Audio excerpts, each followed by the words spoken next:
Cada vez estoy más convencido de que este mundo está completamente podrido. Hola Ox, te quiero contar algo que me pasó hace unos meses. Nunca pensé escribir algo así, pero después de lo que viví, siento que necesito compartirlo, aunque todavía me cuesta dormir bien. Todo empezó una noche de sábado. Unos amigos y yo teníamos la costumbre de hacer exploraciones urbanas. Ya sabes, meternos en lugares abandonados, fábricas viejas, hospitales, esas cosas. Es algo que siempre nos dio adrenalina, aunque en el fondo sabíamos que tarde o temprano algo podía salir mal. Esa vez decidimos entrar a una antigua fábrica de textiles que llevaba más de 30 años cerrada.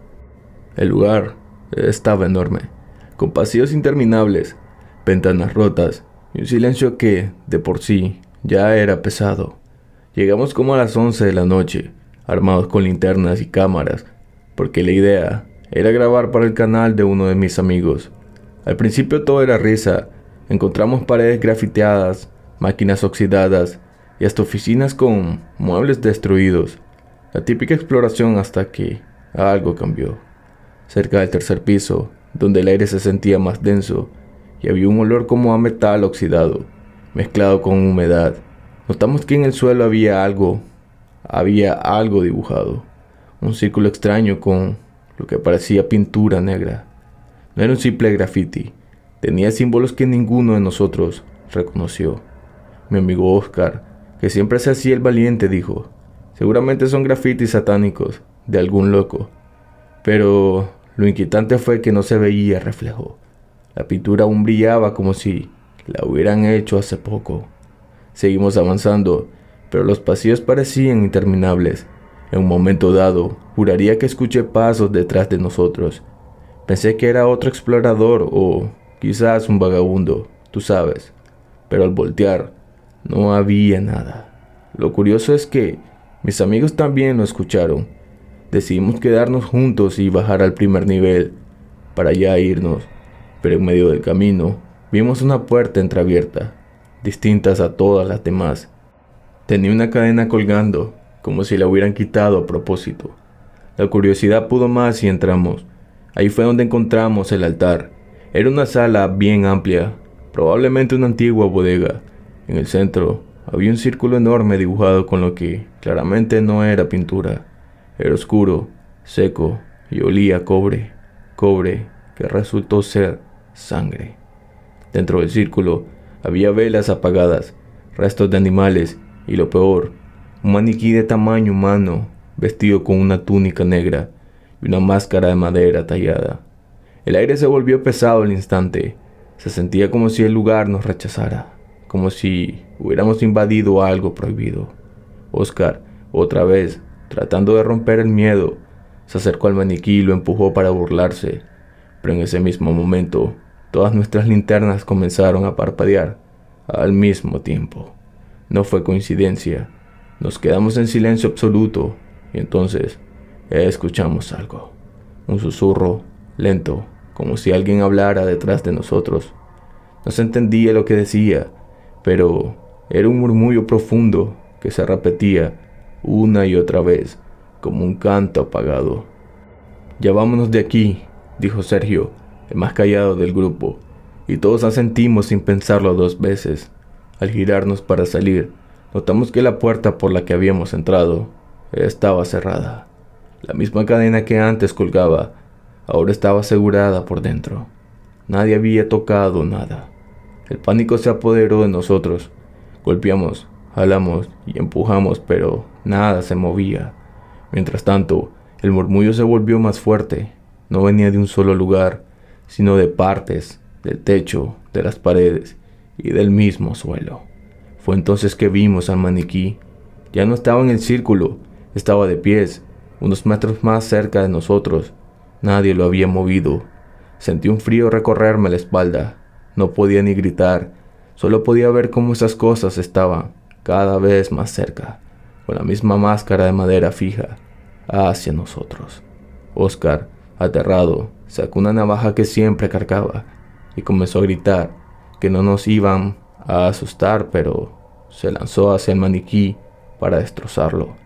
pero cuando lo tocó, la linterna de Sergio cayó al suelo e iluminó por debajo de la túnica. Ahí vimos claramente que ya no era un maniquí, eran piernas humanas.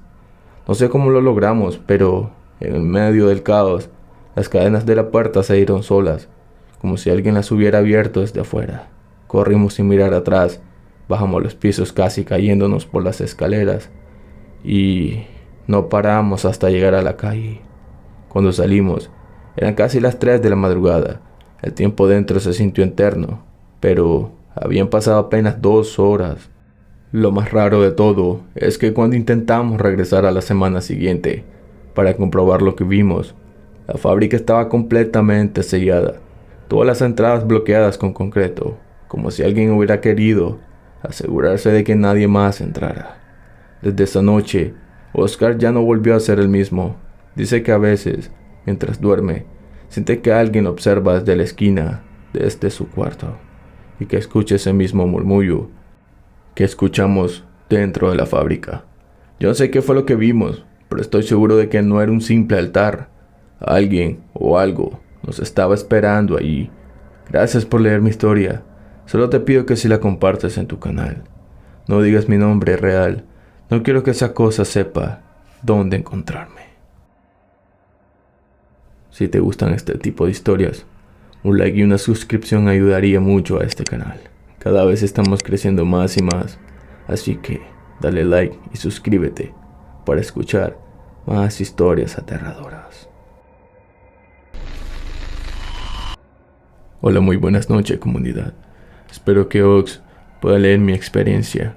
Es la primera vez que me atrevo a contar lo que pasó, pero todavía me da miedo recordarlo. Si compartes mi historia, por favor, no digas mi nombre real. No quiero que nadie me reaccione con esto. Hace un año, junto a 3 de mis amigos, decidimos entrar a una iglesia abandonada en las afueras de nuestro pueblo. El lugar llevaba más de 20 años cerrado, y siempre hubo rumores de que ahí se hacían rituales después de que los sacerdotes lo abandonaron. Nadie quería acercarse, pero para nosotros era el lugar perfecto para una exploración nocturna. Llegamos como a la medianoche. La fachada de la iglesia estaba cubierta de maleza y las enormes puertas de madera estaban casi podridas. Al empujar, crujieron como si algo se quejara desde adentro. Por dentro, el ambiente era sofocante. Había bancos viejos apilados y vitrales rotos que dejaban pasar la luna y un olor a moho mezclado con cera quemada. Lo raro era que, aunque el lugar llevaba años abandonado, había velas gastadas en el altar al principal. No parecía de hace décadas. Uno de mis amigos, Marco, comentó en tono de burla: seguro que alguien viene aquí a jugar a ser brujo. Reímos nerviosos, pero en el fondo todos sentíamos lo mismo. Algo estaba mal. Caminamos hacia el altar, iluminados con las linternas. Fue entonces cuando notamos una trampilla en el piso, justo después de donde solía estar el púlpito. Era de madera, pequeña, y parecía reforzada con cadenas oxidadas que alguien había encontrado recientemente. Contra lógica, la abrimos. Un aire denso y helado salió de ahí, como si algo nos hubiera estado esperando. Bajamos por unas escaleras de hierro que crujían con cada paso. El sótano era amplio, más grande de lo que imaginábamos. En lugar de ser un simple depósito, parecía una especie de catacumba. Había paredes cubiertas de símbolos grabados a mano y en el centro un círculo marcado en el suelo, no pintado, sino tallado en la piedra. Dentro del círculo, rastros de animales secos y objetos extraños, máscaras de cuero, huesos y frascos con líquidos oscuros. De repente, escuchamos un sonido arriba, como si alguien hubiera cerrado la trampilla de golpe. La poca luz de la luna desapareció. Nos quedamos en completa oscuridad. Solo teníamos nuestras linternas. Fue allí cuando lo escuchamos. Un susurro. No era como una voz lejana, sino como alguien estuviera murmurando justo detrás de nuestras orejas. Palabras en un idioma que no entendíamos, repetidas una y otra vez, cada vez más rápido. Mis amigos comenzaron a asustarse de verdad. Yo también. Decidimos subir de inmediato, pero las escaleras ya no estaban donde las habíamos visto. Juraría que había desaparecido, como si el sótano hubiera cambiado de forma. La linterna de Marco se apagó sin razón, y en la penumbra vimos algo moverse dentro del círculo tallado. No era un objeto, era una figura, alta, encorvada, con brazos demasiado largos y un rostro cubierto por una máscara de madera, agrietada, similar a las que estaban en el suelo. La criatura parecía haberse levantado lentamente, como si hubiera estado esperando a alguien que entrara. No se movía hacia nosotros, pero cada vez que parpadeábamos, aparecía más cerca. El murmullo aumentaba, como si viniera de esa cosa. Intentamos correr en la oscuridad, pero el sótano parecía no tener salida. Las paredes se alargaban y los símbolos en ellas parecían moverse, como si hubieran sido pintados con algo vivo. De repente, escuchamos el grito desgarrador de mi amiga Laura.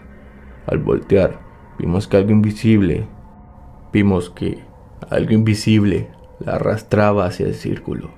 Sus uñas arañaban el piso, dejando marcas en la piedra, mientras esa figura simplemente la miraba inmóvil.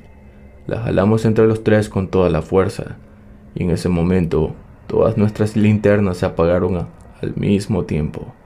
Solo recuerdo gritos, pasos desesperados, y el eco de risas apagadas en la oscuridad. No sé cómo pasó, pero de pronto estábamos otra vez arriba, dentro de la iglesia, jadeando como si hubiera corrido kilómetros. La trampilla estaba cerrada, intacta, como si nunca la hubiéramos abierto. Laura estaba en shock. Tenía los brazos llenos de moretones y rasguños, como si manos invisibles la hubieran sujetado con tal fuerza. Salimos corriendo y no volvimos jamás. Lo peor es que, desde esa noche, cada uno de nosotros empezó a tener experiencias extrañas. Marco sueña con la figura encorvada. Laura escucha voces que la llaman por su nombre en plena madrugada. Y yo, pues, ¿qué te digo? Yo siento que alguien baja las escaleras de mi casa cada noche a las 3 en punto. Cuando revisé mi brazo días después, encontré un símbolo marcado en la piel, idéntico a los que estaban en la pared del sótano. A veces desaparece, a veces vuelve a aparecer, como si respirara conmigo. Yo no sé qué era ese lugar, pero si alguna vez ves una iglesia abandonada con una trampilla detrás del altar, por el amor de Dios, amigo, no entres, no cometas el mismo error que nosotros. Gracias por leerme, gracias comunidad por escucharme. Ox, solo espero que al contar esto, deje de seguirme a donde voy, porque cada día siento más cerca ese murmullo detrás de mi oído, y al final, cuando lo sienta más cerca, no sé qué demonios va a pasar. Hola, muy buenas noches comunidad. Quiero contarles algo que pasó en el pueblo donde crecí. Es una historia que muchos recuerdan, pero pocos se atreven a hablar de frente. Lo que te voy a contar es real, porque yo mismo vi cómo terminó todo.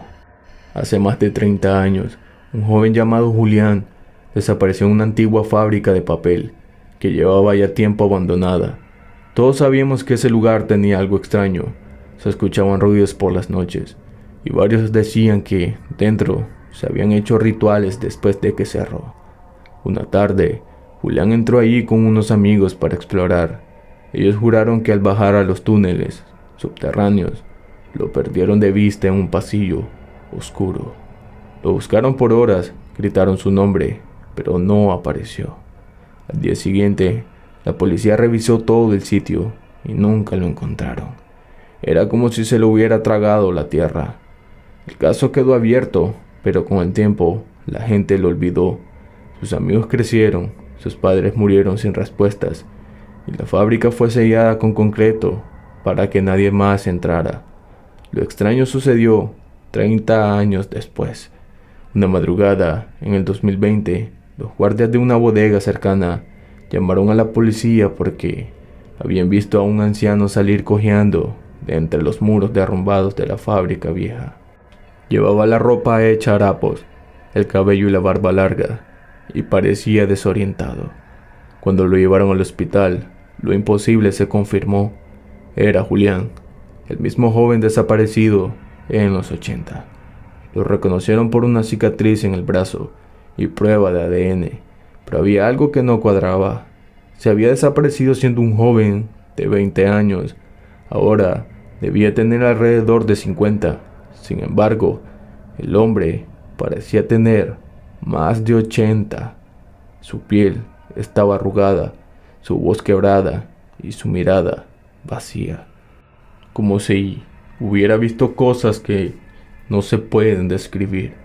Los médicos dijeron que su cuerpo reflejaba una vida entera de desgaste, aunque oficialmente solo habían pasado 3 décadas. Lo internaron un tiempo y yo fui uno de los voluntarios que lo visitaba. Apenas hablaba, pero cuando lo hacía, repetía siempre lo mismo. No era el mismo lugar, no había tiempo ahí abajo. Ellos no me dejaban salir. El tiempo ahí no fluye y no existe. Nadie sabía a qué se refería.